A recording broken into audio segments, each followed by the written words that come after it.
From its creation by the Congress of the Republic of Texas in 1837, the heavily wooded area of Montgomery County has been home to the lumber industry. In the early 20th century, a vast number of lumber mills filled this area. Lumber mills like the Grogan and Cochran mill site, west of Tamina, that worked the area until 1960. In the late 60s, as a housing boom swept the country, rumors were being heard in the county seat that something was going on at the old Grogan and Cochran mill site. Houston developer Downing and Wooten had purchased 624 acres of land and were planning to start construction on a new development, Shenandoah Valley. In 1969, the first tract of 50 homes was built. The community would eventually attract hundreds more homeowners due to its reputation as a garden-like oasis far from the urban sprawl of Houston. An ideal tree-covered neighborhood of beautiful homes and manicured lawns. A close-knit community where neighbors knew each other's name. Shenandoah Valley was as close to a participatory democracy as you could find anywhere, where neighbors would show up to council meetings with coolers, and sessions would last sometimes well past midnight. Around 1972, Shenandoah Valley was really taking off.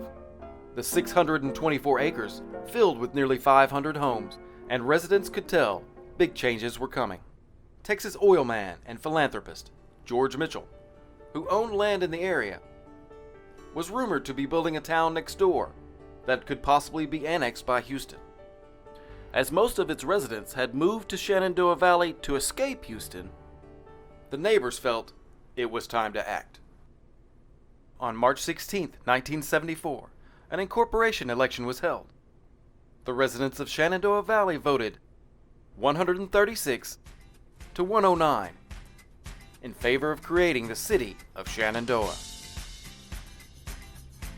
Elections for mayor and city council were held later that same meeting, resulting in Roger Davis elected the first mayor, as well as city council people Robert Corley, Bennett Hall, Paul Birdsong, Shirley Cronhart, James Edward, and Shenandoah's first law enforcement officer, Marshal Pat Ruffin.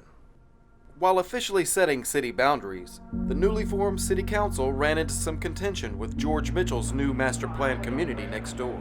After countless meetings and sometimes heated debate, a 1976 lawsuit settled the boundary issue. And in 1980, the growing cities were able to put the past behind them and work together on infrastructure projects, helping one another move forward into the future. Since then, Shenandoah has grown and prospered. From 1,700 residents in 1980 to over 2,000 folks today. Home to famous residents like Miss Texas pageant contestant Debbie LeGrand, tech giant Mediafire, the Kroger Houston headquarters, and Shenandoah's most famous resident, David Vetter, also known as the Bubble Boy, who struggled with an eventual loss to SCID, severe combined immunodeficiency, gained worldwide attention.